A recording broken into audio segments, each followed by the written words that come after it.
Welcome to news line Telugu. నేను మీ హరిత. With proofs మీ ముందుకు ఒక మంచి ఇన్ఫర్మేషన్ని విత్ విశ్లేషణతో మీ ముందుకు తీసుకొచ్చిన ఒక అంశం మీద రగడ ఏ రేంజ్లో సాగుతుందో మీకు అందరికీ తెలిసిందే. హెచ్యు వివాదం, అక్కడున్నటువంటి విద్యార్థుల ఆందోళనలు, నిరసనలు తారాస్థాయికి అయితే చేరాయి. సో ఎట్టకేలకు సుప్రీంకోర్టు ఇంటర్ఫియర్ కావాల్సిన అవసరం కూడా వచ్చింది. హైదరాబాద్ సెంట్రల్ యూనివర్సిటీకి సంబంధించిన భూముల వివాదానికి సుప్రీంకోర్టు బ్రేక్ వేసింది. అట్లాగే అక్కడున్నటువంటి భూములను, అంటే అక్కడున్నటువంటి కార్యకలాపాలు కావచ్చు, లేదంటే చెట్లను నరకడం కావచ్చు, ఇవన్నీ కూడా ఏది చేయొద్దు, ఈ నెల ఏప్రిల్ 16 వరకు కూడా అక్కడ ఎలాంటి పనులు చేయొద్దు అనేసి కూడా హైకోర్టు సుప్రీంకోర్టు ఇక్కడున్నటువంటి రాష్ట్ర ప్రభుత్వానికి ఒక ఆదేశాలు అయితే జారీ చేసింది. సో అక్కడున్నటువంటి భూముల మీద అవి మా భూములే అంటూ గవర్నమెంట్ కరాఖండిగా చెప్తుంది. కానీ హెచ్సియు భూములు హెచ్సియు పరిధిలో ఉన్నాయి, అవి యూనివర్సిటీకి సంబంధించినవి అనేసి అక్కడున్నటువంటి విద్యార్థుల ఆందోళన మనం చూసిందే. సో నిజంగా అసలు హెచ్సియు భూములు ఎవరివి?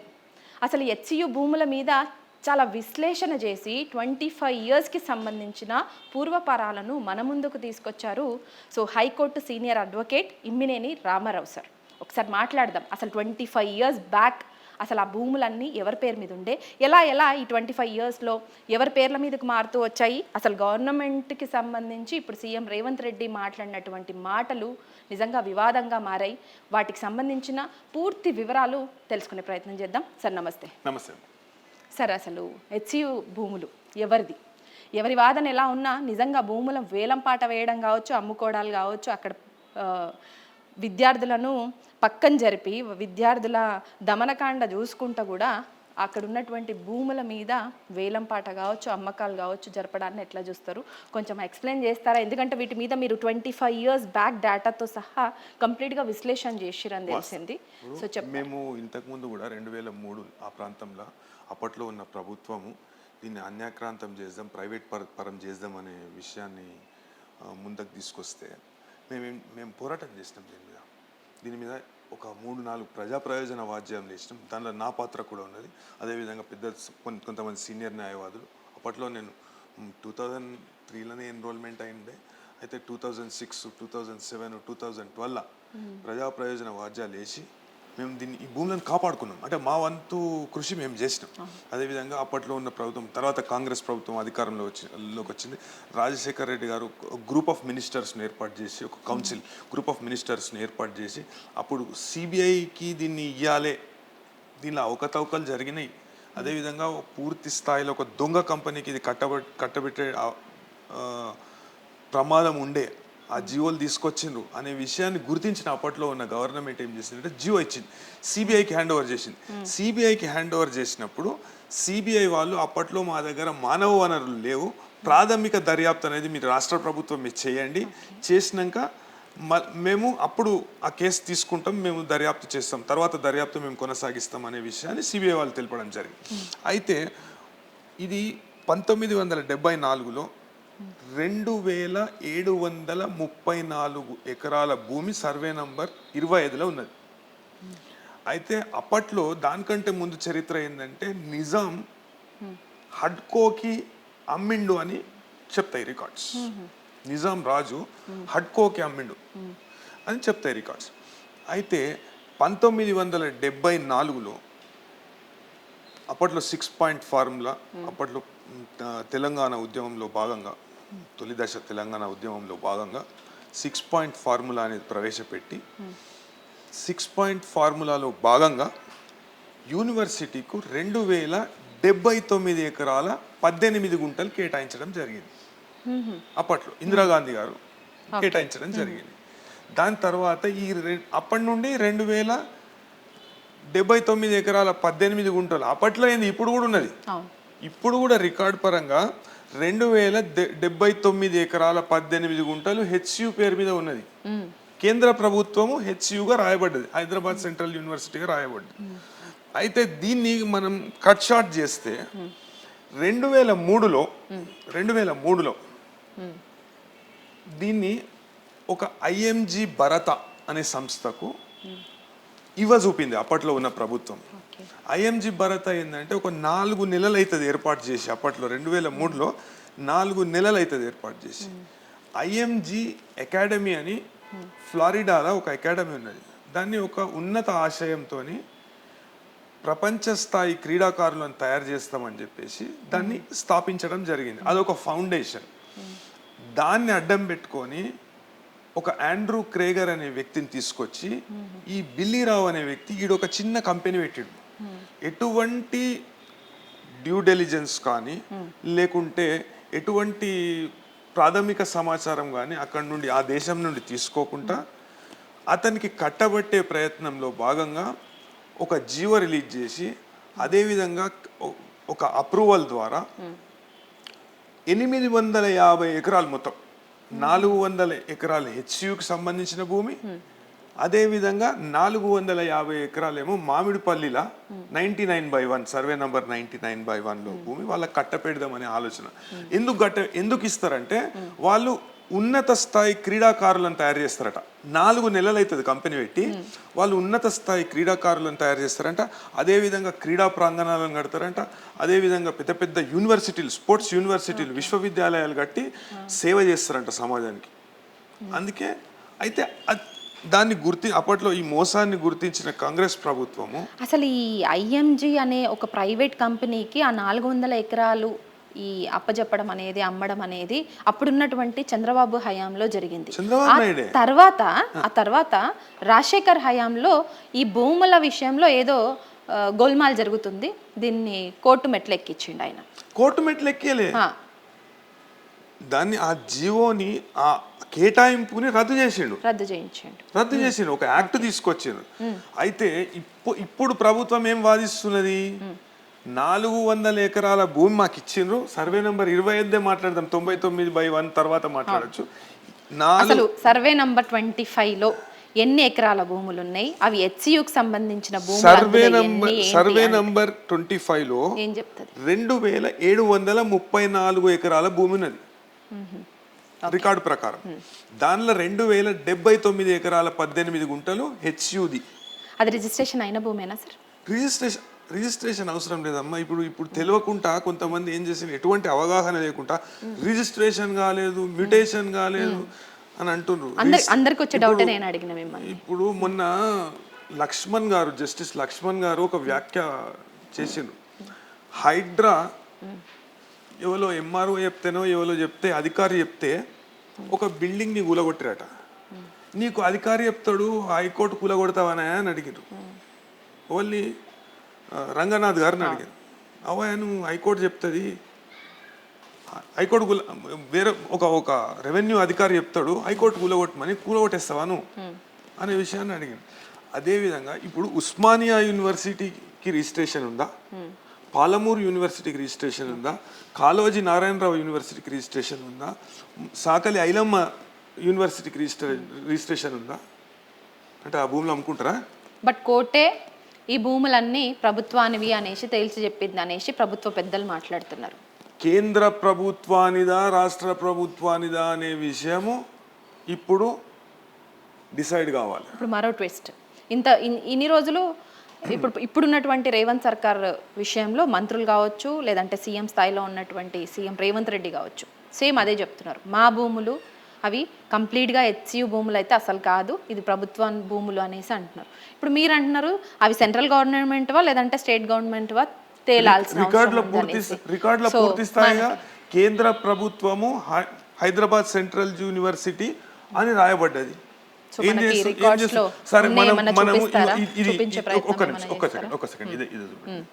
ఇప్పుడు మాకు భూమి బదలాయింపు అనేది జరగలేదని అంటారు. ఇది ఎప్పటి స్కెచ్ 2003లో 10/10/2003 రోజు ఈ స్కెచ్ అనేది తయారు చేయబడ్డది. స్కెచ్ తయారు చేసినప్పుడు మీరు భూమి తీసుకుంటాను, ఇప్పటికి కూడా వాస్తవంగా అది హెచ్సియు ఆధీనంలోనే ఉన్నది. ఈడ చూడండి మీరు 134.28 గుంటాస్, 134.28 గుంటలు రాక్ ఫార్మేషన్ ఉన్నది. వాళ్ళు చూపెట్టిన స్కెచ్లోనే ఇదేంది ఇది హెచ్యు లేక్ 27 ఎకరాలు. ఇదేంది హెచ్యు లేక్ 2 ఎకరాల 33 గుంటలు. ఇది 22 సంవత్సరాలు 23 సంవత్సరాల కిందటి మ్యాప్ ఇది. మ్యాప్. సో అసలు ఈ కంప్లీట్ 2300 ఎకరాల భూమిలో అసలు లేక్స్ ఎన్ని ఉన్నాయి, ఆ లేక్స్ పేర్లు ఏంటేంటి, మీరు స్టడీ చేసిన దాంట్లో తేలింది ఏంటి, నిజంగా అక్కడ పీకాక్ లేక్ కావచ్చు, లేదంటే గన్నేరుకుంట కావచ్చు, బఫెల్లో లేక్, ఇట్లాంటివన్నీ ఉన్నాయా? హెచ్ఎండిఏ రికార్డులలోకి వెళ్ళండి మీరు. హెచ్ఎండిఏ రికార్డులోకి వెళ్ళండి. దాని వాస్తవాధీన రేఖ, అదేవిధంగా దాని విస్తీర్ణము.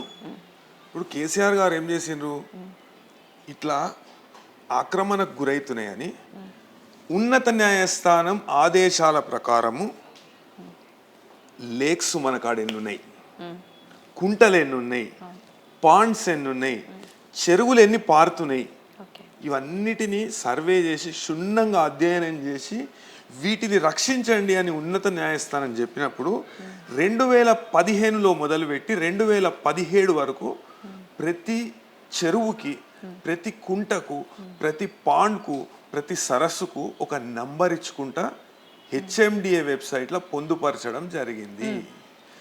అదేవిధంగా హెచ్సియు పరిధిలో ఉన్న లేక్స్ గన్నేరుకుంట కానీ, పికాక్ లేక్ కానీ, బఫెలో లేక్ కానీ, ఫ్రాగ్ వెల్ కానీ, ఫ్రాగ్ వెల్ అని ఒకటి ఉంటుంది. అయితే దాంట్లో నుండి అప్పట్లో నీళ్లు తోడుకునే వాళ్ళంట, ఫ్రాగ్ వెల్. అట్లా 8 నుండి 9 ఉన్నాయి. దాంట్లో 3 ప్రధానమైనవి లేక్, మళ్ళా బఫెలో లేక్, గన్నేరుకుంట. ఈ 3 బౌండరీలతో సహా మన హెచ్ఎండిఏ వెబ్సైట్లో పొందుపరచడం జరిగింది. నీ గవర్నమెంట్ రికార్డే అది. నేనేం కొత్తగా చెప్తలేను, ఆడు ఉంటుంది కథలు నేను చెప్తలేను. బట్ సీఎం రేవంత్ రెడ్డి గారు అసెంబ్లీ సాక్షిగా మాట్లాడిన మాటలే ఇప్పుడు దుమారాన్ని రేపాయి. గత 20 రోజుల కింద మాట్లాడిన మాటలు మనం ఒకసారి విందాం.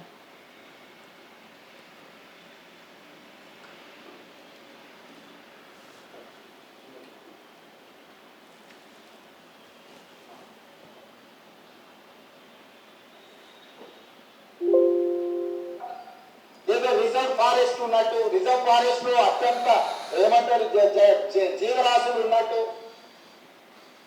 జింకలు, పులులు, సింహాలన్నీ అన్నీ ఉన్నాయి అన్నట్టు. జింకలు, పులులు, సింహాలు లేవు అధ్యక్ష. చుట్టుముట్టుతో కొన్ని గుంటనక్కలు వేరి ఇట్లా వ్యవహరిస్తున్నాయి. గుంటనక్క కూడా అది రక్షిత జంతువే. గుంటనక్క కూడా రక్షిత జంతువే. అయితే గుంటనక్కలు ఉండే, ఇప్పుడు కూడా ఉన్నాయి. కానీ అప్పట్లో ఒక పులి ఉండే కాబట్టి, కేసీఆర్ అనే పులి ఉండే కాబట్టి గుంటనక్కలు వేరే వన్యప్రాణులను తిననీకి లేకుంటే ఇట్లా కబ్జాలు పెట్టడానికి భయపడ్డాయి. బట్ గుంటనక్కలు అన్న మాటే ఇప్పుడు వివాదంగా మారింది. సో నార్మల్గా ఎస్ఎఫ్ఐ వాళ్ళు కావచ్చు, లేదంటే ఏబీవీపీలు కావచ్చు, వీళ్ళందరూ కూడా అక్కడ అంగన్ స్ట్రైక్ చేస్తున్నప్పటికీ కూడా, అంటే మీన్స్ వాళ్ళంతా ఆందోళన చేస్తున్నప్పటికీ, ఆ విద్యార్థి సంఘాలు, అక్కడ చదువుకుంటున్న విద్యార్థులు అందరూ కూడా ఏకతాటి మీదకి వచ్చి అక్కడ ఆందోళన చేస్తున్నప్పటికీ కూడా ఎస్పెషల్లీ దుమారాన్ని రేపింది మాత్రం సీఎం రేవంత్ రెడ్డి మాటలే. వ్యాఖ్యలు చేయొద్దు. వాస్తవానికి ఇప్పుడు మీరు చూస్తే దాంట్లో ఈ మ్యాప్ ఓపెన్ చేయండి. ఇప్పుడు ఈ సర్వే ప్రభుత్వ రికార్డులలో, ఇది ఏ ఇయర్ మ్యాప్ సార్? 2003. ఓకే. అయితే 2003లో కొంచెం దీంట్లో ఎగ్జాక్ట్ గా ఎక్కడెక్కడ నుంచి ఆ హెచ్సియు కి సంబంధించిన భూమి ఉంది, దాంట్లో హెచ్సియు భూమే కాకుంటే హెచ్సియుని వీళ్ళు అప్పట్లో ఉన్న ప్రభుత్వం ఏమన్నదంటే మీరు 400 ఎకరాల భూమి ఇవ్వండి.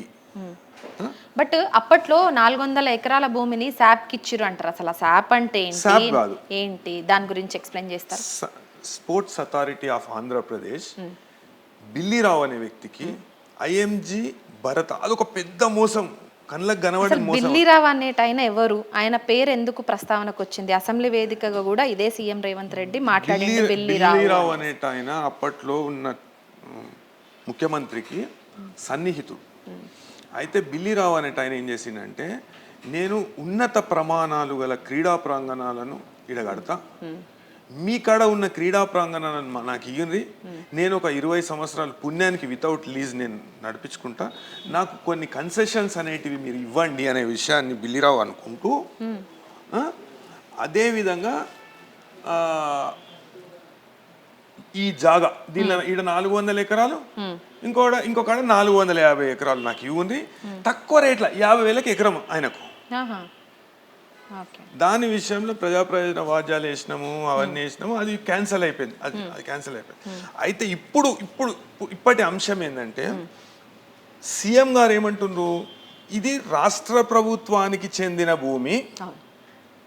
1 ఇంచు భూమి కూడా నేను తీసుకోలేదు, హెచ్సియుకు సంబంధించింది కానీ కేంద్ర ప్రభుత్వానికి సంబంధించిన భూమి కానీ నేను 1 ఇంచు కూడా తీసుకోలేదు, దానిలో పర్యావరణానికి హాని చేసేటివి ఏమి లేవు, ఉత్త రాళ్ళు తొండలు గుడ్లు పెట్టే భూములు అప్పట్లో, ఇప్పుడు మంచిగా బంగారు బాతులు గుడ్లు పెడుతున్నాయి అనే విషయాన్ని చెప్పుకుంటూ నేను దీన్ని అభివృద్ధి చేస్తున్నా, అంతర్జాతీయ స్థాయి ప్రమాణికాలు గల ఒక సాఫ్ట్వేర్ పార్కో ఏదో పెడుతున్నా, ఎంతో మందికి ఉపాధి కల్పిస్తా, లేఅవుట్ చేస్తా, అది TSIIకి ఇచ్చింది.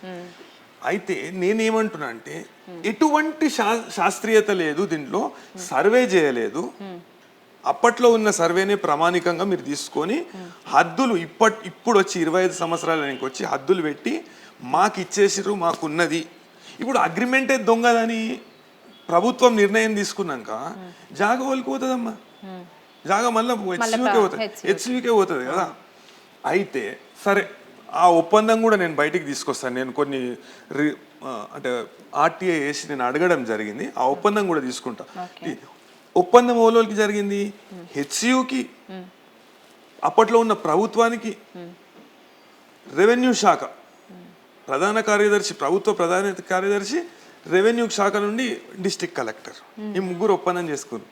దానిలో స్పష్టంగా రాసి ఉన్నది ఏమని, ఒకవేళ ఈ భూమిని ఈ చెప్పబడిన కారణాలకు వినియోగించకపోతే ఈ ఒప్పందం రద్దయితే తిరిగి హెచ్సియూకి ఇవ్వాలి అని, తిరిగి హెచ్సియూ స్వాధీనం చేసుకుంటుంది, హెచ్సియూదే అవుతుంది అనే విషయాన్ని దానిలో స్పష్టంగా చెప్పారు. మరి పని అయిందా కాలేదా, మళ్ళీ తిరిగి హెచ్సియూకి వచ్చిందా ఏంటి అప్పుడు? ఇప్పుడు ప్రభుత్వ వాదన ఏంటంటే ఇది మా భూమి అంటే, ఒప్పందంలో ఒక పాయింట్ ఏంటంటే రాష్ట్ర ప్రభుత్వానికి ఇవ్వాలి, ఒప్పందమే రద్దయినప్పుడు ఇక ఆ పాయింట్ ఏడు ఉంటుంది ఇక. ఇప్పుడు దీంట్లో మీరు చూడండి, ఇది స్పోర్ట్స్ విలేజ్ కాంప్లెక్స్, ఈడ కట్టాలి, అతను కట్టాలి, ఎవరు, బిల్లిరావు అనే వ్యక్తి కట్టాలి, ఇక్కడ స్పోర్ట్స్ కాంప్లెక్స్ కట్టాలి. స్పోర్ట్స్ స్టేడియం, ఒక స్టేడియం 108 ఎకరాల్లో ప్రభుత్వం కట్టింది. అప్పుడు 108 ఎకరాలలో ప్రభుత్వం కట్టింది. ఇప్పుడు ఈ జాగా మొత్తం వాళ్ళకి ఇవ్వడం జరిగింది. అప్పట్లోనే పర్యావరణానికి ఇబ్బంది కలుగుతుంది, 134.28 రాక్ ఫార్మేషన్, షీట్ రాక్స్ ఉన్నాయి ఇక్కడ. ఇది హెచ్సియూ లేక్. ఇప్పుడు వీళ్ళు ఇంకొకటి నేను చూపిస్తా మీకు. అంటే వాళ్ళు అనే మాటలకు ఆధారం ఏంటంటే, ఇంకొకటి ఓపెన్ చేయండి, ఇవి ఓపెన్ చేయండి. చాలా క్లియర్గా ఉంది పట్ట. ఇది ఎవరికి, అదనపు గిరిదావరట, MRO కార్యాలయము సమక్షమున, వీళ్ళు పంచులు, వీళ్ళకు హెచ్సియూకి ఎటువంటి సంబంధం అని ఉందా? ఇట్లా అవుతుందా డాక్యుమెంటు? గిరిదావర్ so and so Gopanpalli survey number 36లో విస్తీర్ణము 191.36 గుంటలు, మరియు సర్వే నంబర్లో 205, సర్వే నంబర్ 397/16 ప్రభుత్వ భూమిని హైదరాబాద్ విశ్వవిద్యాలయానికి సంబంధించిన శ్రీ వై నరసింహులు రిజిస్ట్రార్ హైదరాబాద్ కేంద్రీయ విశ్వవిద్యాలయానికి ఎగ్జిక్యూటివ్ కౌన్సిల్ ఉంటుంది. ఒక విశ్వవిద్యాలయానికి ఎగ్జిక్యూటివ్ కౌన్సిల్ ఉంటుంది. అయితే ఈ విధంగా ఇదేం చెప్తుంది సార్, ఇప్పుడు ఇది 2004లో జరిగింది, 4లో జరిగింది. అది ఓపెన్ చేయండి మళ్ళా. నెక్స్ట్ కౌంటర్ అఫిడవిట్ ఓపెన్ చేయండి. ఇది కాదు ఇది ఓపెన్ చేయండి. Sorry sir, right. ఇది IMGY అకాడమియస్ భరత ప్రైవేట్ లిమిటెడ్ అనే సంస్థ WP నంబర్ 24781 ఆఫ్ 2006 మా ఒప్పందాన్ని రద్దు చేసింది ప్రభుత్వము అని కోర్టుకు పోయింది ఈ సంస్థ. ఓకే. ఇప్పుడు మీరు నెక్స్ట్ ఇది ఎవరు వేసిందంటే సెకండ్ రెస్పాండెంట్ అవును, జేఆర్ ఆనంద్, ఈయన son of IAS officer. Srihari Venkateswara ప్రభుత్వాన్ని I am working as principal secretary to government ఈయన వేసిండు ప్రభుత్వం తరఫున 2006 లో ఇది 2006 లో ప్రభుత్వం తరఫున. అయితే 2006 లో కేసు వేస్తే 2007 లో ఆయన ఇది వేసిండు. నెక్స్ట్ వేరే పేజ్కి నెక్స్ట్ పేజ్కి పోతే ఈ పేజ్ దీనిలో ఏమంటాడండి 2004లో భూమి ఇచ్చిరని ఇప్పట్లో ఉన్న ప్రభుత్వం చెప్తున్నారు. ప్రభుత్వం చెప్తుంది, ముఖ్యమంత్రి గారు చెప్తున్నారు, సహాయ మంత్రులు చెప్తున్నారు, ఇంకా ఇంకొంతమంది మంత్రులు కూడా చెప్తున్నారు. ఇదేం చెప్పిండంటే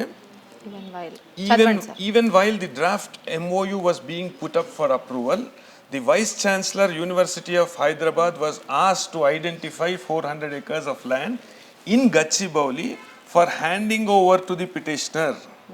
అంటే ఈయనకి ఇద్దాము అని వైస్ ఛాన్సలర్ని కోరడం జరిగింది. 400 ఎకరాలు అనేటిది మీరు గుర్తించండి, గుర్తిస్తే మేము ఈ బిల్లిరావు అనే వ్యక్తికి లేకుంటే IMG భారత అనే సంస్థకు మేము ఇవ్వదలుచుకున్నాము కాబట్టి మీరు ఐడెంటిఫై చేయండి అనే విషయాన్ని వాళ్ళు కోరినాము అంటారు. The university did not agree to part with the land by the date MOU came into existence. అంటే ఏ రోజైతే ఒప్పందం జరిగిందో యూనివర్సిటీ ఒప్పుకోలేదని వాళ్ళే చెప్తారు. The principal secretary to the government YATNC department through letter dated 6/8/2003 requested the Vice Chancellor, University of Hyderabad for approval of university to allot 400 acres of land to the petitioner from and out of the university lands. In lieu thereof, it was proposed to allot 400 acres of land to the university from the adjoining premises. Proposal. దాని ప్రకారం ఈ 2004లో sketch allotment బదిలీ అనేది చెప్పలేదు ఇక్కడ. అంటే ఇది పచ్చి అబద్ధం. 2007లో ఇది ఎప్పుడు వేసారు? 2007.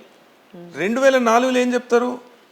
బదిలీ అయిపోయింది, ఇస్తున్నమ్మ వాయినం తీసుకున్నమ్మ వాయినం అంటే ఏవేవి కట్టాలని అప్పుడు ఒప్పందం చేసుకురు, అవి కట్టనప్పుడు మళ్ళీ దే కేమ్ టు మళ్ళీ సేమ్ యూనివర్సిటీకి వచ్చేస్తాయి ఆ భూములు అనేది. భూములు ఇవ్వలేదని చెప్తుంది అంతే, ప్రపోజ్డ్. అదే అయితే 2004లో ఇచ్చి తీసుకుని ఉంటే అంటే ఆడ గోపన్పల్లిలో ప్రభుత్వానికి చెందిన భూమి మేము ఇస్తాము అని ఒప్పుకున్నాము, గోపన్పల్లిలో ఇచ్చేసినాక వాళ్ళు ఈ 400 ఎకరాలు మాకు ఇచ్చిండ్రు అనే విషయాన్ని చెప్పి 2 పంచనామాలు చూపిస్తుండ్రు, అందరు చూపించుకుంటూ తిరుగుతురు. అయితే ఇప్పుడు పంచనామా 2004లోనే జరిగి ఉంటే అట్లా జరగదు హ్యాండింగ్ ఓవర్ పొజిషన్ అనేది. ఎగ్జిక్యూటివ్ కౌన్సిల్ ఉంటుంది యూనివర్సిటీకి. ఎగ్జిక్యూటివ్ కౌన్సిల్ ఒక డిసిషన్ తీసుకున్నాక ఈయన వైస్ ఛాన్సలర్ అనే వ్యక్తి దాన్ని ఇప్పుడు గవర్నర్ ఎట్లుంటాడమ్మా, గవర్నర్ ఏం చేస్తాడు? On name of the governor of Telangana అని రాస్తారు. గవర్నర్ సొంతం కాదు అది. అదేవిధంగా ఆయనకి ఎటువంటి అధికారం లేదు, తీసుకున్నా ఇచ్చినా చెల్లదు. సరే ఇప్పుడు 2004లో వీళ్ళు ఇచ్చినుంటే 2007లో మేము ఇయ్యలేదు, ప్రపోజ్ చేసినాం అనే విషయాన్ని ఎందుకు చెప్తారు? ఇది అఫిడవిట్ కదా. అవును. ఇప్పుడు HCU కేసులో కూడా వాదనలు వినిపించడానికి ఉన్నత న్యాయస్థానం మీకు ఒక అవకాశాన్ని ఇచ్చింది. సో ఎట్లుంటుంది సార్ మీ వాదనలు ఉండబోతున్నాయి? నేను ఈ సాంకేతిక అంశాలన్నీ అదే విధంగా ఈ ఒప్పందాన్ని కూడా నేను బయటికి తీసుకొస్తాను. ఏ విధంగా అప్పట్లో కాపాడుకున్నామో ఇప్పుడు కూడా అదే విధంగా మేము పోరాటం చేసి కాపాడుకుంటాం. ఇప్పుడు ఇది విద్యార్థుల విజయంగా అభివర్ణించవచ్చు, జర్నలిస్టుల విజయంగా అభివర్ణించవచ్చు. ఎందుకంటే ఆడ వన్యప్రాణులే లేవన్నాడు. అసలు వన్యప్రాణులే లేవన్నారు. నేను మీకు ఒక వీడియో, అంటే మీరు కూడా చూసుంటారు, ఎన్ని నిర్బంధాలు వన్యప్రాణులు లేకపోతే ఇంత గ్రీనరీ సిటీ మధ్యలో ఎక్కడైనా కనిపిస్తుందా?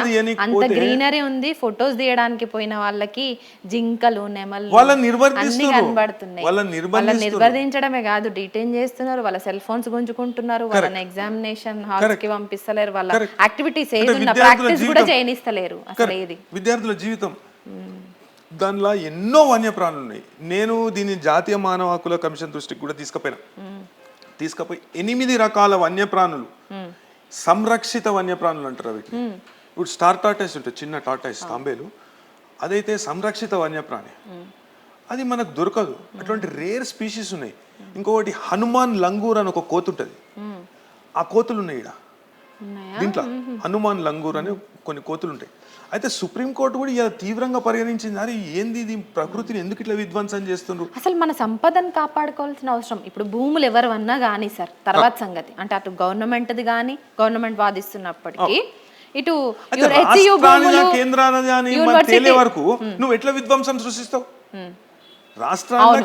రాత్రికి రాత్రి జేసీబీలు అందించుడు, అక్కడ ఉన్నటువంటి కంచెల్ని, అంటే ఇక్కడ ఉన్నటువంటి ముళ్ళ కంచెల్ని తొలగించడం కానీ, చదును చేయడం కానీ, అక్కడ ఉన్న వన్యప్రాణులు విన్నారా సార్ ఆ నైట్ అరుపులు వాటివి? అంటే ఏదైనా భయపడతాయి కదా, అట్లా వచ్చి వాటి సంపద అంటే అంటే ఆర్టిఫిషియల్ గా మీరు సృష్టించారు. ఓకే, రియాలిటీ కాదు, రియాలిటీ కాదంటుండు. రియాలిటీయా కాదా? మీరు కూడా విన్నారు కదా. అది రియాలిటీయా కాదా వాళ్ళు అన్నట్టు. ఇప్పుడు అసలు లేవే అన్నారు. ఈ విజువల్స్ ఎక్కడి నుంచి వచ్చినాయి? ఇది కూడా కేంద్ర ప్రభుత్వం. సరే అవన్నీ పక్కకు పెడదాం, ఈ వన్యప్రాణులను పక్కకు పెడదాం కాసేపు. అదే సర్వే రిపోర్ట్లో ఉన్నది కదా, దానిలో పాండ్స్ ఉన్నాయి, లేక్స్ ఉన్నాయి అని అదే సర్వే రిపోర్ట్లో ఉన్నది కదా. మరి ఎటువంటి ఇంపాక్ట్ అసెస్మెంట్ చేయకుండా, ఎన్విరాన్మెంట్ ఇంపాక్ట్ అసెస్మెంట్ అంటారు, 150 ఎకరాలు దాటితే ఎన్విరాన్మెంట్ ఇంపాక్ట్ అసెస్మెంట్ అనేది చేయాలి. ఇప్పుడు ఈడ చెప్తారు కదా 25, ఈ సర్వే నెంబర్ 25, ఇది గోపన్పల్లిలో 35, 36, 37. దీనిలో ఈనాటికి మనం చూస్తే ఎటువంటి బదలాయింపు జరగలేదు. దీనిలో అబద్ధం చెప్తున్నారు. ఈ దినం ఏదైతే రికార్డు ఉందో ఆ రికార్డులో ఎటువంటి బదలాయింపు జరగలేదు. 31/1/2004లో మేము 31/1/2004లో బదలాయింపు జరిగింది అనే విషయాన్ని చెప్తున్నారు. ఇది ఏమంటారు, పంచనామా ప్రొసీడింగ్స్ ఉంటాయి. పంచనామా ఎనెక్స్ చేస్తారు అంతే, ప్రొసీడింగ్స్ ఉంటాయి. అయితే ప్రొసీడింగ్స్ లేవు. ఈ పంచనామాని తీసుకొచ్చి కింద వాళ్ళు సిగ్నేచర్లు పెట్టి, నరసింహులు అట అప్పట్లో ఉన్న రిజిస్టార్ తీసుకున్నాడు, ఆయన ఇచ్చేసిండు, మేము తీసుకున్నాం, అయిపోయి అనేది చెప్తున్నారు. చెప్తే 2004లోనే మీరు తీసుకుంటే ఇస్తే మరి మీరు 2007లో అఫిడవిట్ ఎందుకు వేసారు? ఇయ్యలేదని అఫిడవిట్ ఎందుకు వేసారు? అప్పుడే యూనివర్సిటీ భూమి కాదే. ఈ పాయింట్ ఆలోచించాల్సిందే. సో ఇప్పుడు గవర్నమెంట్ అంటున్నప్పటికీ గవర్నమెంట్ అని మరి ఈ భూముల విషయంలో ఇంకా మళ్ళీ పునఃపరిశీలించాల్సిన అవసరం ఉందంటారా? ఏం చెప్తారు? కేంద్ర ప్రభుత్వము దీని మీద చర్యలు తీసుకోవాలి. ఇప్పటికి కూడా కేంద్ర ప్రభుత్వం లేఖ రాసింది, ఇలా రాష్ట్ర ప్రభుత్వానికి లేఖ రాసింది. ఇవాళ కోర్టులో జరిగిన విషయం చెప్తా నేను. కోర్టులో ఏమైందంటే, మేము కేంద్ర ప్రభుత్వాన్ని ఎవరైతే అడ్వకేటు, అడిషనల్ సాలిసిటర్ జనరల్ అంటారు, ఆయన ఏం చెప్పిండంటే, కేంద్ర ప్రభుత్వం ఈ విషయాల మీద పూర్తి స్థాయిలో రిపోర్ట్ ఇవ్వండి అనే విషయాన్ని. ఎందుకు సుప్రీంకోర్టు అడిగింది కదా ఇలా రిజిస్టార్ జ్యుడిషియల్ ఆయన నివేదిక ఇచ్చి, ఇవాళ వ్యక్తిగతంగా మీరు వెళ్ళి మొత్తం ఫోటోగ్రాఫ్స్ కానీ ఏవన్నీ మాకు పంపించండి 3:30 లోపల అన్నది. పంపించినాక పూర్తి స్థాయిలో నివేదిక, ఎన్విరాన్మెంట్ ఇంపాక్ట్ అసెస్మెంట్ నివేదిక ఇవ్వమన్నది సుప్రీంకోర్టు. అది చేయకుండా నువ్వు ఎట్లా ఇస్తావు? సరే, రాష్ట్ర ప్రభుత్వాందా కేంద్ర ప్రభుత్వాందా నువ్వు ఇయ్యగలుగుతావా ఇయ్యలేవా అనే విషయాన్ని తేలుస్తాం. నువ్వు ఏం తెలియకుండా నువ్వు ఇట్లా విధ్వంసం చేస్తే ఎట్లా? నువ్వు ఆపు, ప్రజాభిప్రాయం సేకరించు. యూనివర్సిటీ ఛాన్సలర్తోని, లేకుంటే యూనివర్సిటీ ఎగ్జిక్యూటివ్ కమిటీతోని, కేంద్ర ప్రభుత్వంతో, రాష్ట్ర ప్రభుత్వం మాట్లాడితే పోయేదేముంది? ఇంత తొందరగా ఇచ్చే అవసరం ఏమున్నది? అసలు రాత్రికి రాత్రి హాలిడేస్ ని చూసుకొని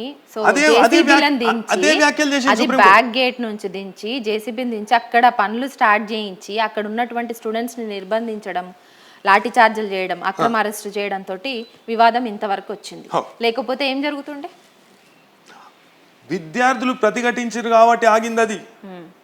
విద్యార్థులకు మనం అంటే, నాకు ఎంతో మంది విద్యార్థులు ఫోన్ చేస్తున్నారు, అన్న మేము 70% మంది వేరే రాష్ట్రాల నుండి వచ్చిన వాళ్ళము, మేము ఇక్కడ నేటివ్ కాదు, మేము పోరాటం చేస్తున్నాం.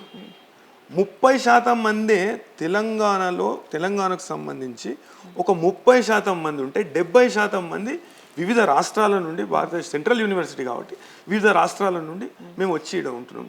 మా పిహెచ్డి ఒక 2 నెలలు అయితే అయిపోతుంది, లేకుంటే ఒక సంవత్సరం అయితే మా చదువు అయిపోతుంది. అంతే. వాళ్ళ పేర్ల మీద పట్టా చేయమని ఏం అడుగుతలేరు.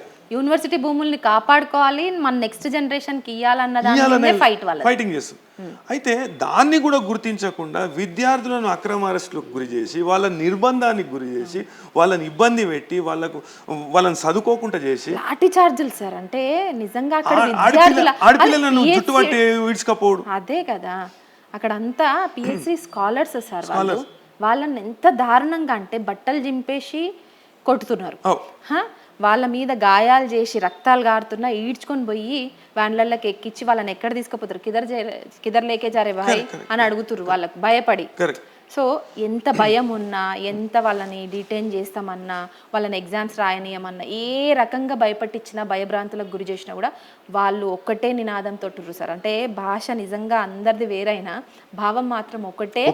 ఎవ్వరి సపోర్ట్ మాకొద్దు, మేమే ఫైట్ చేస్తాం, మా భూములను మేమే కాపాడుకుంటాం అన్న యాంగిల్లో అక్కడ ఫైట్ అయితే నడుస్తుంది. విద్యార్థులకు, న్యాయవాదులు కూడా మేము పూర్తి స్థాయిలో మద్దతు ఇస్తాం అనే విషయాన్ని చెప్పి వాళ్ళలో ఆత్మస్థైర్యాన్ని పెంచుతున్నాం. మీ మీద అక్రమ కేసులు పెట్టినా గానీ మేము ఉన్నాము. విద్యార్థుల తరపున పిల్లేమన్నా వేసిరా సార్? ఎందుకంటే కంటిన్యూగా 3 రోజులు హాలిడేస్ వచ్చినాయి కదా, అప్పుడు కోర్టులు అయితే బంద్ ఉంటాయి. ఆ తర్వాత ఎప్పుడన్నా మళ్ళీ ఇవాళ విచారణకు వచ్చింది. మూడు ప్రజా ప్రయోజన వాద్యాలు 7 తారీఖు లిస్ట్ అయినాయి. ఓకే. అంటే వాటి మీద ఆ భూములు కాపాడుకోవాల్సిన బాధ్యత విషయంలో వీళ్ళు చేస్తున్న ఫైట్ ఎక్కడికి దారితీస్తుంది? నిజంగా కోర్టులు విద్యార్థుల తరపున ఉంటదంటారా న్యాయం? అంటే సుమోటో తీసుకున్నది దీని మీద. ఓకే. ఈ రోజు మటుకు స్టే ఇచ్చింది సార్, ఆదేశాలు ఇచ్చింది. అక్కడ ఎట్లాంటి కార్యకలాపాలు చేయొద్దు, చెట్లు నరకొద్దు, చెట్ల జోలికి పోవద్దు అనేసి మాత్రం స్టే ఇచ్చింది కదా గవర్నమెంట్ కి. ఆదేశాలు కూడా జారీ చేసింది. నెక్స్ట్ ఎట్లుంటది? సుప్రీంకోర్టు ఇంతకు ముందు కొన్ని ప్రమాణికాలు అనేటివి గోవర్ధన్ కర్గ్ అనే కేసులో నిర్ణయించింది. ఒకవేళ అటవీ శాఖకు సంబంధించిన భూమి కానీ 125 ఎకరాలల్లా గుర్తింపబడ్డా కానీ గుర్తింపబడని భూములు, దానిలో అటవీ సంపద ఉంటే ఏం చేయాలి అనే విషయాన్ని చెప్పింది సుప్రీంకోర్టు. అదేవిధంగా అశోక్ కుమార్ అగర్వాల్ అనే కేసులో మొన్న 2024లో కూడా మళ్ళీ ఆ కేసును ప్రామాణికంగా తీసుకుంటూ ఇవి చేయాలి రాష్ట్ర ప్రభుత్వాలు అనే నిబంధనలను విధించింది సుప్రీంకోర్టు. ఆ నిబంధనలకు విరుద్ధంగా వీళ్ళు పోతున్నారని ఇవాళ దాంట్లో అమికస్ క్యూరీగా నియమింపబడ్డ సీనియర్ అడ్వకేట్ పరాశరన్ గారు సుప్రీంకోర్టు దృష్టికి తీసుకురావడం జరిగింది. వెంటనే సుప్రీంకోర్టు స్పందించి ఈ విధ్వంసాన్ని ఆపండి, 3:45కు మేము తీసుకుంటాం. అదేవిధంగా ముఖ్య కార్యదర్శికి ఏం ఆదేశాలు జారీ చేసిందంటే, మీరు ఈ విధ్వంసం ఆగేలాగా పూర్తి బాధ్యత మీరే చూసుకోవాలి, విధ్వంసం ఆగాలి, చెట్లు నరకకూడదు అనే విషయాన్ని చెప్పుకుంటూ, అదేవిధంగా మన రిజిస్ట్రార్ జ్యుడిషియల్కు డైరెక్షన్స్ ఇచ్చింది. మీరు పోయి వాస్తవ పరిస్థితులు ఏందో మాకు చెప్పండి, ఒక నివేదిక అయ్యింది, 3:30 లోపల నివేదిక అయ్యింది. ఆ నివేదిక పంపించారు. పంపిస్తే దీనికి భారీ మూల్యం చెల్లించాల్సి వస్తుందనే వాక్యాలు కూడా సుప్రీంకోర్టు చేసి దీన్ని మొత్తం ఆపుని మళ్ళీ 16కు దాన్ని పోస్ట్ చేసి. ఇప్పుడు స్టూడెంట్స్ చేస్తున్నటువంటి ఆందోళన నిజంగా సర్కారు మెడకు ఉచ్చు బిగించింది అనుకోవచ్చా సుప్రీంకోర్టు స్టే చేయడాన్ని? ఇప్పుడు దీనిలో రాజకీయము అనేది లేదు. రాజకీయాలకు అతీతంగా అందరు పోరాటం చేస్తుంది. ఈ 400 ఎకరాల ప్రకృతి సంపద, వన్య ప్రాణులు, అదేవిధంగా ఎకలాజికల్ బ్యాలెన్స్ అంటే పర్యావరణ సమతౌల్యం అనేది మనకు లంగ్ స్పేస్ అదే కదా. సిటీలో లంగ్ స్పేస్ 400 ఎకరాల లంగ్ స్పేస్ మనం ఎట్లా ఇచ్చిపెట్టుకుంటాం? అది కూడా ప్రైవేట్ పరం చేస్తావు. ఎందుకు ప్రైవేట్ పరం చేస్తున్నావు అంటే కారణాలు ఏం చెప్తున్నారు? ఒకటి అభివృద్ధి అంటారు. అభివృద్ధి ముసుగులో ఏమంటారు అంటే, మొన్న కోర్టులో కూడా వాదనలు జరిగేటప్పుడు ఏమున్నది జుంకలు మళ్ళీ నెమలు అనేటివి సాధారణంగా కనిపిస్తాయంట. ఎక్కడంటే అక్కడ హైదరాబాద్లో ఎడ కనిపిస్తాయి సార్, యూనివర్సిటీలలో తప్ప. సాధారణంగా కనిపిస్తాయి. కేబిఆర్ పార్క్ లో మనం చూస్తాం వాటి సౌండ్స్ కానీ వాటిని మనం ఒక్కసారి వాక్ చేస్తే అక్కడ కనిపిస్తాయి. ఇంకా మళ్ళీ ఒక లంగ్స్ గా చెప్పుకుంటున్నటువంటి హెచ్సియు యూనివర్సిటీలోనే కనిపిస్తాయి. ఇంకా మళ్ళీ చూడాలంటే మాత్రం ఎక్కడో మనం ఊర్లకి పల్లెలకు పోవాలి అట్లాంటివి చూడాలంటే. పల్లెలలో కూడా కనబడతలేవు ఇప్పుడు. అదే మరి అట్లాంటి వన్య సంపదను, అట్లాంటి మన సంపదను ఎందుకు అంటే గవర్నమెంట్ భావితరానికి అందించాల్సింది పోయి అన్యాక్రాంతం చేయడానికి పూనుకోవడం అంటే నిజంగానే గవర్నమెంట్ దగ్గర కొంత ఖజానా తక్కువనే ఉంది అనుకుందాం.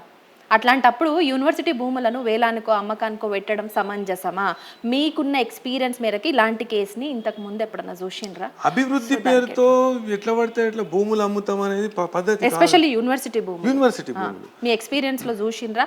వాటి కేసులు ఎట్లా ముందుకు పోయినాయి? సో ఎవరి వాదనలు ఎట్లున్నప్పటికీ చివరకు గెలిచేది ఎవరు, న్యాయం ఎవరికి దక్కుతుంది? అప్పట్లో కూడా ప్రభుత్వము ఇదే భూమిని కట్టబెడదామని ఆలోచన చేసింది కదా చంద్రబాబు హయాం. ఆలోచన చేస్తే ఏమైంది? మళ్ళా వచ్చిన ప్రభుత్వము దాన్ని గుర్తించి దాన్ని జీవన్ వాపస్ అంటే ఇప్పుడు కూడా అట్లనే అవుతుంది అంటారా? 100% అవుతుంది. విద్యార్థి లోకము ఒక ఉద్యమం చేస్తామనే ఆలోచన ఉంది. ఇప్పుడు విద్యార్థులను ఎట్లా పడితే అట్లా రాజకీయ కారణాలు అంటగట్టి బీఆర్ఎస్ పార్టీ చేపిస్తుంది, ఈ పార్టీ చేపిస్తుంది. ఈ మాట కూడా నేను విన్నా. అక్కడ ఉన్నటువంటి విద్యార్థులు అందరూ అసలు పిహెచ్డి స్కాలర్స్ కాదు, ఇదంతా పొలిటికల్ డ్రామా. సో వాళ్ళ వెనకాల ప్రతిపక్ష నాయకులు ఉండి వాళ్ళని ఇట్లా ఉసుగొల్పే అట్లాంటి ఏమంటారు ఆందోళన కావచ్చు, ఉద్యమాలు చేపించే వరకు వాళ్ళ వెనకాల ఉండే నడిపిస్తారు ఈ డ్రామా అంతా. సార్ నిజంగా వాళ్ళు న్యాయంగా చేస్తున్నట్టు. మొన్న నేను ఒక టీవీ ఛానల్ చెప్పుకుంటా ఏమైంది, సడన్ గా ఒక NSCI పెట్టిన ట్వీట్ చూపెట్టిన. అవు సార్, NSCI అంటేనే కాంగ్రెస్ అనుబంధ విద్యార్థి సంఘం కదా, వాళ్ళు ఎట్లా పెడతారు? ఎటువంటి శాస్త్రీయత లేకుండా ఈ భూములను అమ్ముతాను. దీనిలో అటవీ సంపద ఉన్నది, వన్యప్రాణులు ఉన్నాయి, 220 రకాల ఔషధ మొక్కలు ఉన్నాయి, ఎన్నో చెప్పుకుంటా ఈ ముఖ్యమంత్రి మాటలలో శాస్త్రీయత లేదని NSCI వాళ్ళే కామెంట్ చేసి ట్వీట్ పెట్టిరు. ఇప్పుడు ఏబీవీపీ వాళ్ళు చేసిరంటే ఒక అర్థం ఉంది, లేకపోతే SFI వాళ్ళు ఇంకేదన్నా వామపక్ష విద్యార్థి సంఘాలు. కానీ NSCI వాళ్ళు ఒక ప్రకటన రిలీజ్ చేయడం, ట్వీట్ చేయడం మాత్రం నిజంగా ఒక హాట్ కామెంట్ అనుకోవాలి. ఎందుకంటే గవర్నమెంట్ కి సపోర్ట్ చేయాల్సినటువంటి విద్యార్థి సంఘ నాయకులు వాళ్ళే ట్వీట్ చేయడం నేను చెప్పినాక ఏమైంది, దాని గురించి ఏం చెప్తారు? నేను చెప్పినాక ఏమైంది, ట్వీట్ డిలీట్ చేసిరా? ట్వీట్ డిలీట్ చేసిరు. వావ్. అయితే ఇప్పుడు విద్యార్థులను మనం సంఘాలుగా గుర్తించొద్దు, రాజకీయ కారణాలు. ప్రతి విద్యార్థి ఇప్పుడు NSCIకి సంబంధించిన విద్యార్థి కూడా అరే మీ భూమి యూనివర్సిటీది, భావి తరాలకు ఇట్లాంటి ప్రకృతి సంపద కానీ ఇట్లాంటి వన్యప్రాణులు కానీ లేకుంటే ఎండేంజర్డ్ స్పీసీస్ ఉన్నాయి దాంట్లో. స్టార్ టార్టాసెస్ కానీ, హనుమాన్ లంగూర్స్ కానీ, అదేవిధంగా కొన్ని పక్షులు మైగ్రేటరీ బర్డ్స్ అయితే 1 2 ఉంటాయట. నాకు వైల్డ్ లైఫ్ ఫోటోగ్రఫీ చేసే రీసెర్చ్ స్కాలర్స్ కొంతమంది నాకు ఫోన్ చేసి చెప్తున్నారు, సార్ 2 బర్డ్స్ ఉన్నాయి సార్, 2. అయితే మిగతా అప్పట్లో చాలా ఎండేంజర్డ్ స్పీసీస్ అవి చాలా రేర్. ఒక బర్డ్ మీద ఆ పేరు నేను నాకు గుర్తు అంటే టెక్నికల్ పదం నాకు గుర్తొస్తలేదు. 9 రంగులు ఉంటాయంట ఆ పిట్టకు, 9 రంగులు ఉంటాయంట. అయితే అట్లాంటిది యూనివర్సిటీ పరిధిలో ఒకటే ఉంటుంది సార్, మేము చూస్తాము, మేము ఫోటోలు తీస్తాం దాన్ని, అది దూరం నుండి తీసుకుంటాం దాన్ని, అది ఏడ బెదురుతుందో అని. అదేవిధంగా కొన్ని యానిమల్స్ ఉన్నాయి సార్, ఆ యానిమల్స్ అయితే మనకు రేర్ స్పీసీస్, అవి ఎండేంజర్డ్ స్పీసీస్. ఈ అటవీ సంపదను మొత్తం నాశనం చేస్తే అవన్నీ చచ్చిపోతాయి సార్. అట్లీస్ట్ మా ఇంట్రెస్ట్ కాకుండా అవిటి ఇంట్రెస్ట్ అన్న ప్రొటెక్ట్ చేస్తే బాగుంటుంది సార్ ప్రభుత్వము అనే విషయాన్ని చెప్పుకుంటా వాళ్ళు బాధపడుతున్నారు. ఇప్పుడు సుప్రీంకోర్టు దీనిలో జోక్యం చేసుకోవడం అనేది చాలా శుభ పరిణామం. ఇది విద్యార్థుల గెలుపుగా నేను భావిస్తా, అదేవిధంగా జర్నలిస్టుల గెలుపుగా నేను భావిస్తా, మీడియా గెలుపుగా నేను భావిస్తా, తెలంగాణ సమాజం గెలుపుగా నేను భావిస్తా. ఓకే, సో ఇప్పుడు ఈరోజు సుప్రీంకోర్టు తీర్పు అంటే సుప్రీంకోర్టు స్టే ఇవ్వడాన్ని మీరు విద్యార్థుల గెలుపుగా భావిస్తారు. సో మీ వాదనలకు అంటే మీకు అవకాశం దొరికినందుకు, ఉన్నత న్యాయస్థానం మీకు ఒక అవకాశాన్ని ఇచ్చినందుకు మీ వాదనలు ఎట్లుంటాయి చెప్పిండ్రు. సో నెక్స్ట్ అంటే ఇప్పుడు స్టే 16th వరకు సార్. 7th ఉన్నది 16th తర్వాత ఎట్లుంటది? ఈ మధ్య కాలంలో మళ్ళీ మీ వాదనలు ఉంటాయా? 7వ తారీఖు రోజు ఉన్నత న్యాయస్థానం ఈ ప్రజా ప్రయోజన వాద్యాలన్నీ లిస్టు చేయమని ఆదేశాలు ఇచ్చింది. ఓకే, ఇచ్చుకుంటూ అంటే అప్పటికి 3:45 అప్పటి 3:45 కంటే ముందే ఈడ విచారణకు వచ్చినాయి ఇవి. కాబట్టి సుప్రీంకోర్టు తీర్పుకు లోబడి ఉంటది. అంటే సుప్రీంకోర్టు వేరేగా ఏమైనా చెప్పొచ్చు, అదనంగా ఏమైనా చెప్పొచ్చు. అయితే సుప్రీంకోర్టు కొన్ని వ్యాఖ్యలు చేసింది. ఈ ప్రజా ప్రయోజన వాద్యాలు ఏవైతే ఉన్నత న్యాయస్థానం పరిధిలో ఉన్నాయో వాటి విచారణలో మేము జోక్యం చేసుకుంటలేము, కాకుంటే ఈ ప్రకృతి విధ్వంసం అనేది మమ్మల్ని బాధ పెడుతుంది, మమ్మల్ని కలిసివేస్తుంది అనే విషయాన్ని చెప్పుకుంటూ సుప్రీంకోర్టు ఇది తీవ్రంగా పరిగణించవలసిన విషయము, దీన్ని ఆపుండ్రి, దీన్ని రాష్ట్ర ప్రభుత్వం పూర్తి స్థాయిలో impact assessment, environment impact assessment అనేది చేపించి నివేదిక ఇవ్వాలనే విషయాన్ని కూడా సుప్రీంకోర్టు చెప్పింది. అదేవిధంగా ఉన్నత న్యాయస్థానం కూడా మేము చెప్పినాక కూడా మీరు విధ్వంసానికి పాల్పడ్డారు, సీనియర్ న్యాయవాదులు చెప్తున్నారు, అదేవిధంగా ఇంకా వేరే న్యాయవాదులు కూడా చెప్తున్నారు, మీరు మేము చెప్పినాక, మేము ఉత్తర్వులు ఇచ్చినాక కూడా, స్పష్టమైన ఉత్తర్వులు ఇచ్చినాక కూడా, మౌఖిక ఉత్తర్వులు ఇచ్చినాక కూడా మీరు విధ్వంసానికి పాల్పడ్డారు, కాబట్టి వాళ్ళు వేసిన పిటిషన్స్కు మీరు కౌంటరు 6 లోపే వేయండి అనే విషయాన్ని చెప్పడం జరిగింది. సో స్టే ఇచ్చిన తర్వాత అక్కడ ఉన్నటువంటి భూముల 400 ఎకరాల భూముల మీద ఎట్లాంటి నియమ నిబంధనలు ఉంటాయి ఏంటి? అక్కడ ఇట్లాంటి చెట్లను ముట్టుకోవద్దు, ఎలాంటి కార్యకలాపాలను చేయొద్దు, ఇవన్నీ చాలా స్ట్రిక్ట్ గా అక్కడ ఉన్న వాళ్ళు ఫాలో అవ్వాల్సిందన్న ఇప్పుడు ఉన్నటువంటి స్టేట్ గవర్నమెంట్? తప్పకుండా అవ్వాల్సిందే. అది కాదని ముందుకు పోతే మన కోర్టు ధిక్కరణ అవుతుంది. ముఖ్య కార్యదర్శిని పిలవాల్సి వస్తుందని కూడా సుప్రీంకోర్టు వ్యాఖ్యానించింది. ముఖ్య కార్యదర్శిని ఈ సుప్రీంకోర్టుకు మేము పిలుస్తామనే వ్యాఖ్యలు కూడా చేయడం జరిగింది. ఇప్పుడు మన ఛానల్ తరపున అక్కడ ఉన్నటువంటి విద్యార్థులందరికీ ఎలాంటి భరోసానిస్తారు, ఎలాంటి మాటలు చెప్తారు? ఇప్పుడు కోర్టు స్టే ఇచ్చిన దాన్ని సుప్రీంకోర్టు ముమ్మాటికి విద్యార్థుల విజయము, భావితరాలకు ఈ ప్రకృతి సంపద, అదేవిధంగా ఈ వన్యప్రాణులను అందించే బాధ్యతను ఎత్తుకున్న విద్యార్థులకు నా సలాం, నేను చేతులెత్తి మొక్కుతున్నా. ఆ విద్యార్థులకు పూర్తి శాతం మేము అండగా ఉంటాం. న్యాయవాద సమాజం విద్యార్థులకు అండగా ఉంటుంది. అక్రమ నిర్బంధాలు, అక్రమ కేసులకు భయపడకండి, మేముండి మీ రక్షణకు మేమున్నాం. వాస్తవానికి నాకు రోజు ఫోన్లు వస్తున్నాయి ఈ విషయంలో. గత 3-4 రోజుల నుండి రోజు ఫోన్లు వస్తున్నాయి. సార్ ఇట్లా ఈ పోలీస్ స్టేషన్ తీసుకుపోయారు, ఆ పోలీస్ స్టేషన్ తీసుకుపోయారు, మమ్మల్ని ఇబ్బంది పెడుతున్నారు. డ్రోన్ కేసు అట. ఇప్పుడు ముఖ్యమంత్రి గారు ఏమన్నారు, డ్రోన్ కేసు అనేది చిన్న కేసు, 500 రూపాయల ఫైన్తో మొన్న ముఖ్యమంత్రి గారి మీద డ్రోన్ కేసు కొట్టేసారు కదా. మరి ఇప్పుడు వాళ్ళ మీద ఎయిర్ క్రాఫ్ట్ యాక్ట్ కేసు ఎందుకు పెట్టారు? వాళ్ళను ఇబ్బంది పెట్టనీకి, వాళ్ళని భయభ్రాంతులకు గురి చేయడానికి. విద్యార్థి లోకం మీరు భయపడకండి, మేమున్నాం. సో వాళ్ళ మీద పెట్టినటువంటి కేసులు అన్నిటి విషయంలో ఫర్దర్గా ఎట్లుండబోతుంది? ఎత్తేస్తారా, ఎట్లుంటది ఏంటి? ఎందుకంటే అది చదువుకునే పిల్లలు కదా సార్. ఎందుకంటే దాని విషయంలో కూడా న్యాయ పోరాటం మనం తప్పకుండా చేస్తాం. ఎత్తేయకపోతే కనీసం మానవ ధర్మం ఉంటే ఎత్తేస్తారు. ఎత్తేయకుంటే మేము న్యాయ పోరాటం చేస్తాం. తప్పకుండా వాళ్ళకు న్యాయం జరిగేలాగా మేము చూస్తాం. సో ఎన్ని ఇయర్స్ స్టడీ ఇది? ఎంత కావచ్చు? 25 years ది పట్టాలా ఇవన్నీ? అంటే 25 years కి సంబంధించిన విశ్లేషణ అనుకోవచ్చా ఇవన్నీ డాక్యుమెంట్స్ అని? దాదాపుగా 25 years. సో న్యూస్ లైన్ వేదికగా ఇక్కడ ఉన్నటువంటి తెలంగాణ రాష్ట్ర పబ్లిక్ అందరికీ కూడా తెలవాలి. ఎందుకంటే హెచ్సియు భూములు మావని విద్యార్థి లోకం అంతా కూడా హెచ్సియు భూముల్ని సీఎం రేవంత్ రెడ్డి నుంచి కాపాడాలని వాళ్ళు చేస్తున్న ఆందోళన అంతా ఇంత కాదు. నిజంగా అక్కడ ఒక దమనకాండ అయితే జరిగింది. సో నిజంగా వాళ్ళ మీద లాఠీ చార్జీలు కావచ్చు, వాళ్ళని అక్రమ అరెస్టులు చేసిన విధానం అందరినీ కలిచివేసింది. మరో తెలంగాణ ఉద్యమం అక్కడ నుంచి స్టార్ట్ అవుతుంది అన్నప్పుడు తెలంగాణ రాష్ట్ర ప్రభుత్వానికి ఒక ఉచ్చు బిగించిందనే చెప్పాలి, ఒక బ్రేక్ వేసింది సుప్రీంకోర్టు అనే చెప్పాలి. సుప్రీంకోర్టు అక్కడ ఉన్నటువంటి భూముల మీద అసలు ఎలాంటి కార్యకలాపాలు చేయొద్దు స్టే అయితే ఇచ్చింది ఏప్రిల్ 16 వరకు. ఆ తర్వాత కూడా కంప్లీట్గా అక్కడున్న భూములు సో అన్యాక్రాంతం కాకుండానే రిజల్ట్ పరిరక్షింపబడేలాగానే రిజల్ట్ ఉంటుంది అనేసి అయితే మనకు తెలుస్తుంది. సార్ చెప్పిన మాటల్ని బట్టి పూర్తిగా విశ్లేషణ చేసినటువంటి 25 సంవత్సరాల డేటాతో మేము ముందుకు వచ్చాం. నిజంగా హెచ్సియు భూములు ఎవరివి, అటు ప్రభుత్వానిదా లేదంటే విద్యార్థులు పోరాటం చేస్తున్నటువంటి హెచ్సియు యూనివర్సిటీవా అన్న విషయంలో సార్ చెప్పినటువంటి మాటల్లో చాలా క్లుప్తంగా చాలా విశ్లేషణ చేసినటువంటి మాటలు మీరు విన్నారు. ఒక భరోసా, ఒక హామీ అనుకోవచ్చు, నిజంగా ఒక మనోధైర్యాన్ని అయితే అక్కడ ఆందోళన చేసినటువంటి విద్యార్థులు కావచ్చు, అక్కడ తెగించి పోరాడినటువంటి విద్యార్థులకు నిజంగా అంకితం. సార్ చెప్తున్నట్టు మనం కూడా ఆశిద్దాం సుప్రీంకోర్టు నుంచి పర్యావరణాన్ని రక్షించాలి అనే విధంగానే రిజల్ట్ ఉంటుంది. కాబట్టి ఇలాంటి విత్ ప్రూఫ్స్ తోటే ఇంకా మరిన్ని అంశాలతోటి మేము ముందుకు వస్తాం. Please subscribe news line Telugu ఛానల్ని సబ్స్క్రైబ్ చేయండి, లైక్ చేయండి. నిజంగా ఇట్లాంటి వీడియోస్ని షేర్ చేస్తే చాలామందికి చాలా విషయాల మీద అవగాహన ఉండదు. వాళ్ళందరికీ కూడా ఇలాంటి విషయాలు చేరేలాగా మీ వంతు ప్రయత్నంగా షేర్ చేయండి. Thank you so much.